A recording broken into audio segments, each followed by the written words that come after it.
زندہ باد اپنی MSO زندہ باد زندہ باد زندہ باد اپنی MSO زندہ باد. موجود نہیں تھے، ان کے آباء و اجداد وہاں موجود بھی نہیں تھے، بلکہ وہاں وہ غلامی کرنے والوں میں سے تھے، وہ وہاں پر انگریزوں کی چاپلوسی کرنے والوں میں سے تھے. اور ہمارے ایک نہیں، ہزاروں نہیں، لاکھوں کی تعداد میں ہمارے آباء و اجداد نے جو قربانیاں پیش کی تھی اس کے تاریخ کے صفحات میں وہ مرقوم ہیں. لیکن افسوس یہ ہے کہ وہ لوگ اس طرح کی متنازع تاریخوں کو پیش کر کے بعض جذباتی قسم کے اور نہ کم پڑھے لکھے ہوئے اور کبھی کبھی تو وہ پڑھے لکھے لوگوں کو بھی جذباتی بنا کر کے وہ ہمارے خلاف وہ حربہ استعمال کرتے ہیں. لہٰذا ضروری ہے کہ ہم ایسے موضوعات کا پہلے خود مطالعہ کریں. اس وقت ملک ہمارا بہت نازک وقت سے گزر رہا ہے. آج اس طرح کی تاریخ کو تحفظ تاریخ ہند کا نام دیا جائے اور تحفظ تاریخ ہند کے نام پر جگہ جگہ اس طرح کے پروگرام کرنے کی ضرورت ہے. جگہ جگہ پر اس طرح کی کتابوں کی تقسیم کی ضرورت ہے.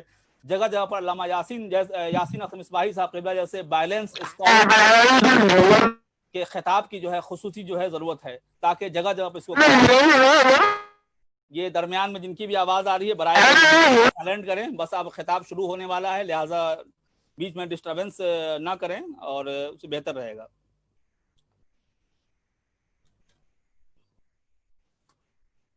میں اب چونکہ درمیان میں گفتگو میں چونکہ یہ پہلی بار آن لائن یہ ہو رہا ہے اور بہت سارے ایسے حضرات بھی اس میں سن رہے ہیں، اور کل بھی مجھ سے میٹنگ اس کے ذریعے گفتگو کی تھی کہ میں سننا چاہتا ہوں. بہت سارے لوگ حضرت کے نام سے واقف ہوں گے لیکن شاید حضرت کے کام سے واقف نہیں ہوں گے. لہٰذا اس طرح کا تعارف حضرت کی کتابوں کا اور وہ کتنی اہمیت ہے ان کتابوں کی، وہ جو کام جو تقریباً آدھے درجن سے زیادہ جو کتابیں جن کا بھی میں نے ذکر کیا کتابوں کا نام، اور جو ایک درجن سے زیادہ وہ مقالات، اس کا تعارف ضروری تھا. اور حضرت کی ذات ایک ایسی ایک عظیم، صرف ایک صحافی کی حیثیت سے نہیں، ایک مورخ کی حیثیت نہیں، ایک عالم کی حیثیت سے نہیں، ایک دانشور یا مفکر کی حیثیت سے نہیں، بلکہ ایک نعمت کی حیثیت رکھتی ہیں ہمارے درمیان میں.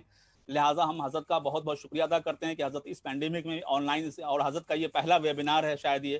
لہٰذا میں بلا تاخیر میں چاہوں گا، چونکہ پروگرام بہت ہی مختصر رکھنے کی کوشش کی گئی ہے، میں شجاعت بھائی سے گزارش کروں گا، چونکہ پہلے ہی پروگرام 10 منٹ تاخیر سے شروع ہوا ہے اور تقریباً ٹائم جو 10-15 منٹ وہ میں نے بھی جو ٹائم جو 10-15 منٹ دیا گیا تھا وہ وقت بھی لے لیا گیا ہے. تو اس میں 10 سے 15 منٹ کی تاخیر بھی اگر ہو جائے تو کوئی نہیں، لیکن کیونکہ یہ پروگرام ریکارڈ ہو رہا ہوگا، میں شجاعت بھائی سے خصوصی طور پر گزارش کروں گا کہ یہاں تو ریکارڈنگ کا اہتمام ہوتا ہی ہے، باضابطہ اس اسپیچ کو ریکارڈ کیا جائے اور اس پر جو ہے بعد میں پھر اس کو یوٹیوب اور دیگر جو ہے سوشل میڈیا ذرائع کے ذریعے دیگر اپنے احباب اور اسکالر تک پہنچانے کی کوشش کی جائے. میں اب ان تعارف کے بعد جو ہے بلا تاخیر میں حضرت مصباحی صاحب قبلہ کی بارگاہ میں گزارش کروں گا کہ شجاعت بھائی کچھ اور بات تو نہیں کرنی ہے؟ جی نہیں، بے شک، بس بہت ماشاءاللہ آپ نے مختصر لیکن بہت ہی جامع چیزیں جو ہیں وہ بیان فرمائی ہیں. اب میں گزارش کروں گا آپ بالکل مصباحی صاحب سے گزارش کریں. بالکل. لہٰذا میں شجاعت بھائی جو MSO کے ہمارے چیف ہیں، ایک بات اور درمیان میں کہہ دوں کہ MSO جو تنظیم ہے وہ پورے ہندوستان میں، اس سے پہلے ہمارے دوست اور ڈاکٹر شاہنواز وارثی صاحب، یہ درمیان میں جو بھی بھائی حضرات ہیں، پلیز اللہ کے واسطے، آپ کو بار بار کہا جا رہا ہے، شجاعت بھائی کہہ رہے ہیں، پلیز کو میوٹ کر دیں. آپ پروگرام کی اہمیت کو سمجھیں، نزاکت کو سمجھیں. اگر آپ کو اس طرح کا پروگرام پسند نہیں ہے تو برائے کرم آپ جو ہے نا کوئٹ کر جائیں، باہر نکل جائیں، لیکن پروگرام کو ڈسٹرب نہ کریں پلیز.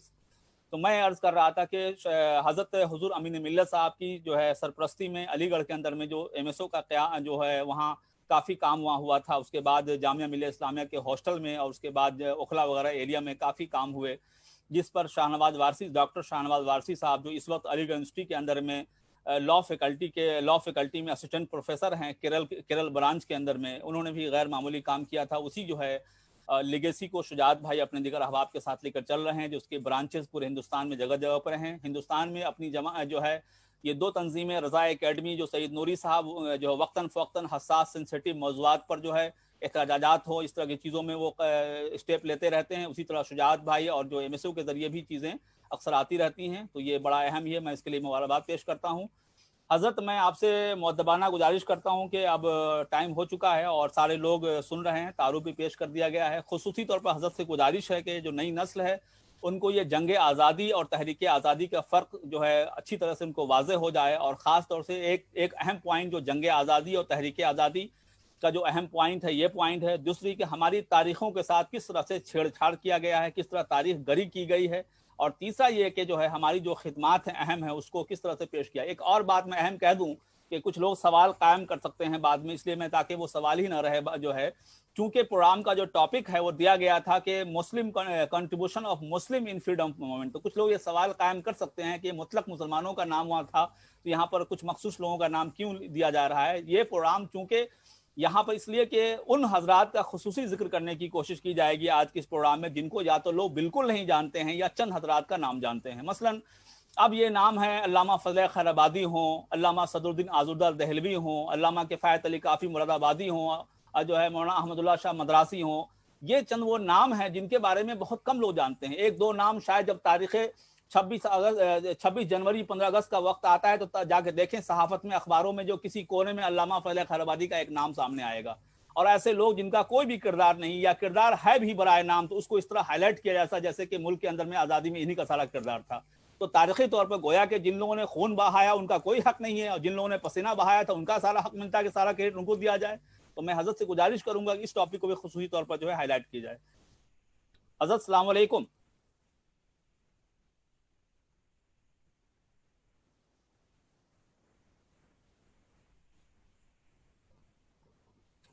حضرت کا موبائل، فیضان بھائی، مولانا فیضان صاحب، حضرت کا میوٹ ہے، اس کو آن میوٹ کیا جائے. حضرت کی آواز نہیں آ رہی ہے. فیضان بھائی،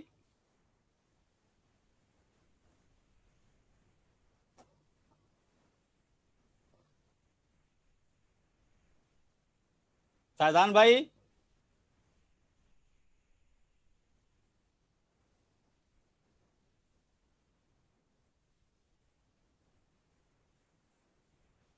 ہلو شجاعت بھائی،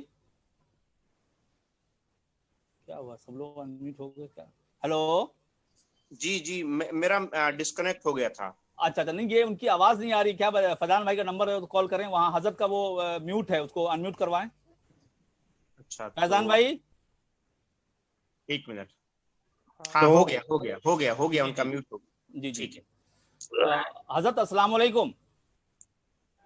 وعلیکم السلام ورحمۃ اللہ وبرکاتہ. حضرت بیچ میں وہ آواز بند ہو گئی تھی. میں ذکر یہ کر رہا تھا کہ میں نے تعارفی طور پر باتیں پیش کر دی ہیں، ایسے تو تمام لوگ جانتے ہیں، لیکن چونکہ کچھ ایسے نئے حضرات بھی ہیں جو شاید آپ کے ان کتابوں اور ان مقالات سے واقف نہیں ہیں، اور میں نے اس میں ذکر کر دیا ہے تمام جو ہے، تو میں خاص طور پہ کچھ ایسے تو آپ اپنی ثوابدید سے جو بہتر ہے وہ مناسب ہے وہ خطاب فرمائیں گے، لیکن خصوصی گزارش ہے آپ سے مؤدبانہ کہ خاص طور سے یہ 3 موضوع جو اس میں جنگ آزادی 1857 اور تحریک آزادی 1947 کا فرق، اور جو ہماری تاریخ کے ساتھ جو چھیڑ چھاڑ کیا گیا ہے، تاریخ گری کی گئی ہے تاریخ نویسی کے بجائے، اس کی حقیقتیں سامنے آئے، اور تیسری طور پر جو ایک خاص نظریے اور خاص اس کے تحت جو ہے ایک بڑی تعداد کو جو بھلایا گیا ہے اس کے پیچھے کیا وجہ ہے، اور وہ تمام باتیں جو اپنی کتابوں میں جو محفوظ ہیں اس پر جو ہے خصوصی خطاب فرما دیں. حضرات ناظرین اور سامعین، میں یہ آخری جملہ کہہ کر کے میں حضرت کے اس پر میں حوالے کرتا ہوں کہ یاد رکھیں کہ آخر کیا وجہ ہے کہ آج ہمارے برادران وطن میں ایک بڑی تعداد وہ لوگ ہیں جو ہمارے بزرگوں کے مزارات پر، ان کے جو ہے نا خانقاہوں میں، درباروں میں آج وہ حاضر ہوتے ہیں، جو سینکڑوں سال پہلے، بعض میں سے وہ ہیں جو سینکڑوں سال پہلے ہمارے یہاں دنیا سے جا چکے ہیں، آج بھی ان کے یہاں محبتوں سے وہ سجدے وہاں جا کے ان بارگاہوں میں حاضر ہوتے ہیں، اور اپنی عقیدہ کے مطابق وہاں اپنی مرادیں مانگنے کی کوشش کرتے ہیں. لیکن انہی بزرگوں سے یا انہی جو ہمارے اسکالر سے جو منسوب ہمارے آج حضرات ہیں، ہم لوگ ماننے والے ہیں، ہم سے وہ نفرت کر رہے ہیں، ہمارے جو ہے ہم سے وہ نفرت کا ایک ماحول کریٹ کیے ہوئے ہیں. تو یہ احتساب کا وقت ہے کہ وجہ کیا، ہم سے کیا کوتاہیاں ہوئی ہیں، عملی طور پر ہم سے کیا کوتاہی ہوئی پچھلے 70 سالوں میں، 74 سالوں کے درمیان میں. آج 74واں جشن یوم آزادی منا رہے ہیں ہم، اور تاریخ کو بتانے میں کیا کوتاہی ہوئی ہے، اور فرنٹ پہ آ کر کے ہمیں اپنا جو ہے کردار پلے کرنے میں کیا کوتاہی ہوئی ہے. لہٰذا اس اعتبار سے بھی اس کو خصوصی طور پر بڑی سنجیدگی سے سنیں تاکہ یہ تمام باتیں آئیں. حضرت آپ سے گزارش ہے کہ اس پر خطاب فرمائیں.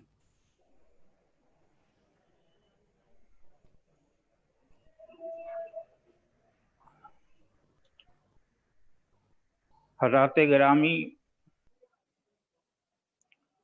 السلام علیکم ورحمۃ اللہ وبرکاتہ. وعلیکم السلام. موضوع تو